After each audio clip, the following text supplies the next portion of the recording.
अगर ये जंग ज्यादा बढ़ेगी तो संघ हारेगा, मोदी नहीं। जी जी, बहुत बड़ी बात कही आपने कि संघ हारेगा, मोदी नहीं। मैं हरि भाई आपके पास आता हूं। अभी की सबसे ताजा खबर इसी प्रसंग में ये है कि अब भागवत जी योगी से मिलने गोरखपुर जा रहे हैं, जहां उनका एक शिविर भी चल रहा है।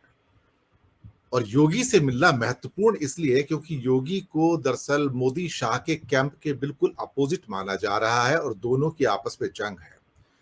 बाकी जितने मुख्यमंत्री हैं, चाहे मोहन मांझी हो, मोहन यादव हो, विष्णु साय हो, भजनलाल शर्मा हो या भूपेंद्र पटेल हो, वो शतरंज की बिसात पर एक प्यादे से अधिक नहीं है जिनको कभी भी मोदी और शाह अपनी उंगलियों पर नचा सकते हैं। सिर्फ एकमात्र शख्स उनकी उंगलियों पर नहीं नाचता है, वो योगी आदित्यनाथ है।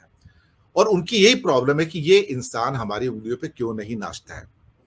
अब ऐसे व्यक्ति को पसंद नहीं करेंगे। अब ऐसे व्यक्ति को मोहन भागवत मिलने जा रहे हैं, और ये मुलाकात कहां होने जा रही है सर? ये गोरखपुर में होने जा रही है सर। यानी कि गोरखपुर के अंदर ये मुलाकात होने जा रही है और इसके बहुत बड़े मायने हैं। तो ये जंग थमने का नाम नहीं ले रही है। हालांकि मीनू जी ने कहा कि वो संघ पर भारी पड़ेंगे, इसमें कोई शक वाली बात नहीं है।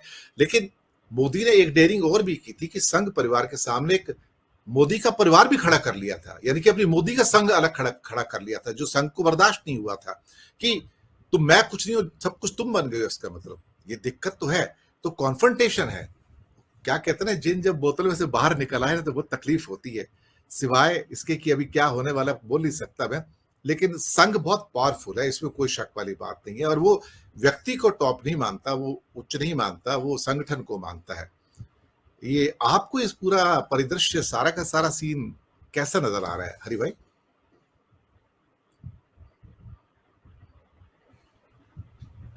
सभी पैनलिस्टों को नमस्कार। वैसे मैं थोड़ा भिन्न मत रखता हूं, क्योंकि मैं संघ को बहुत अंतर्याल तरीके से जानता हूं। मेरे संपर्क सरसंघ चालकों से भी रहे हैं, इसलिए मैं इसको ज्यादा से ज्यादा नूरा कुश्ती का ही नाम दूंगा। आपको ताज्जुब होगा मैं ये नूरा कुश्ती क्यों कह रहा हूं। दूसरी बात ये है कि ये एरोगेंस जो है, मोदी में जो एरोगेंस है, वो एरोगेंस आरएसएस से ही निष्पन्न हो रही है।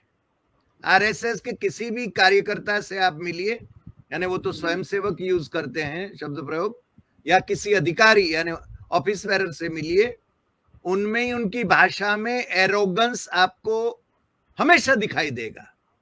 यानी मोदी में जो एरोगेंस है वो आरएसएस से ही आया हुआ एरोगेंस है, और आरएसएस एरोगेंस का निर्माता है, ये मैं मानता हूं, क्योंकि मैं काफी उसका स्टडी भी किए हूं। डॉक्टर हेडगेवार जो कि कभी कांग्रेसी थे, उनके शब्दों का भी यदि चयन किया जाए तो वो एरोगेंस उनके शब्दों में भी झलकती थी जब वो कुछ नहीं थे। कांग्रेस में नागपुर के जॉइंट सेक्रेटरी, नागपुर शहर के जॉइंट सेक्रेटरी थे कांग्रेस के, और उनके जो गुरुजी थे, वो आपको मालूम होगा वो किस्सा, ये वहां पांडिचेरी गए थे अरविंदो को लाने के लिए कि भाई 1920 में वो अध्यक्षता करें कांग्रेस का।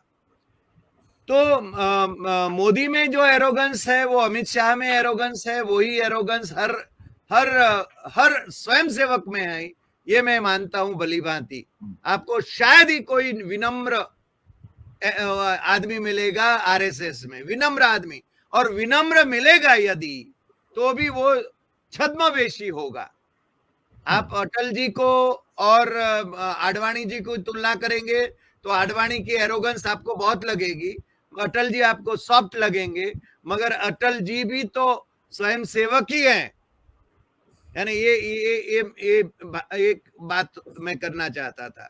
दूसरी बात, आरएसएस का अभी भारतीय जनता पार्टी पर प्रभाव नहीं रह रहा है, मोदी उनके निर्देशों पर काम नहीं कर रहे हैं, ये बहुत स्पष्ट हो चुका है।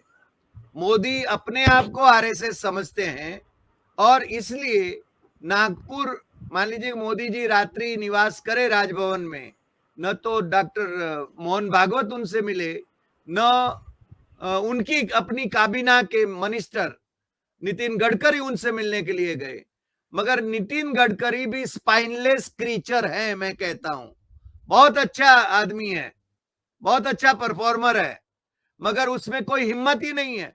और मैं तो खुलकर ये कहूंगा कि आरएसएस वालों में कभी कोई हिम्मत हो ही नहीं सकती। मैं अंदर से जानता हूं ये खोखले लोग हैं, जब उनको डंडा पड़ेगा तो भाग जाएंगे, लड़ने की हिम्मत नहीं है। मैं कई सालों से बहुत निकट से देखा हूं ये। तो मोदी ये जानता है बराबर। मोदी ने अपने लॉयलिस्ट हर जगह पर पैदा किए हैं, और मीनू जी ने जैसा कहा, उन्होंने धनबल जिस प्रकार से किया है, वो राजनीति और राजनीति और अर्थनीति उसका सम्मिलन कर दिया है। आप उनके साथ रहो, उनके लॉयलिस्ट रहो, और आप धंधा भी बेशुमार करो, उनके साथ रहो तो आप पनपते जाओगे, ये निश्चित है।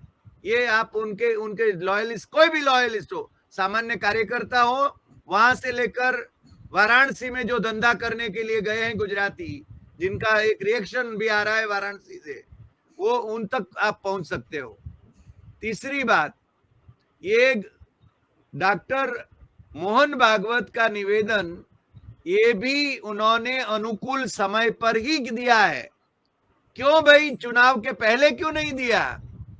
ये मिलीभगत है। चुनाव के पहले यदि देते तो भारतीय जनता पार्टी को जो 240 सीटें मिली वो भी ना मिलती।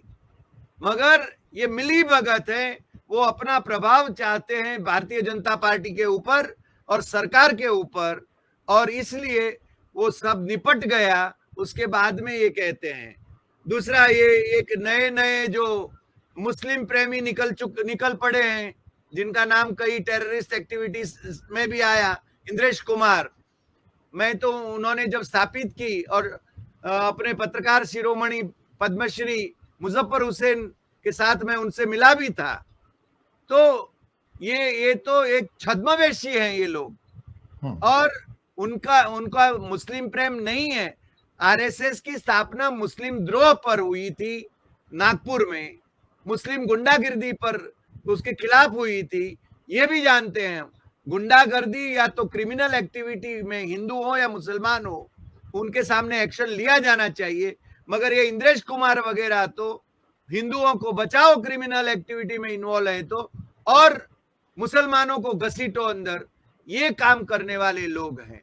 इसलिए इंद्रेश कुमार का भी ज्यादा मैं तवज्जो नहीं देता हूं।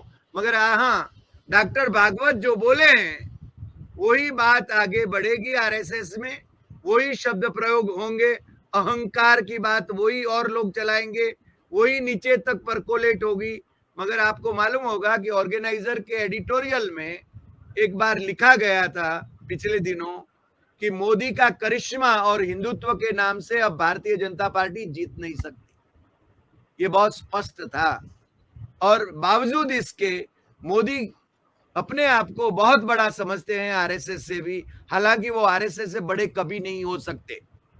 मैं आपके उस निवेदन से सहमत हूं कि RSS is a very strong organisation, मगर मोदी ने उसको इतना करप्ट कर दिया है, जो आरएसएस की संस्थाएं जो हैं उसके लोगों को, और उसके जो मुखिया हैं उसमें मोदी ने अपने लोगों को भर्ती कराया। डॉक्टर तोगड़िया मुझे एक बार कह रहे थे, जो विश्व हिंदू परिषद के कभी सुप्रीमो थे, वो बोले Modi is blackmailing the RSS leadership. अब आप क्या कह सकते हैं इसके बाद में? ये तोगड़िया के शब्द हैं सर, इसलिए मैं तो इसको ज्यादा तवज्जो नहीं देता हूं। दिनेश जी, अक्षय जी के पास आता हूं।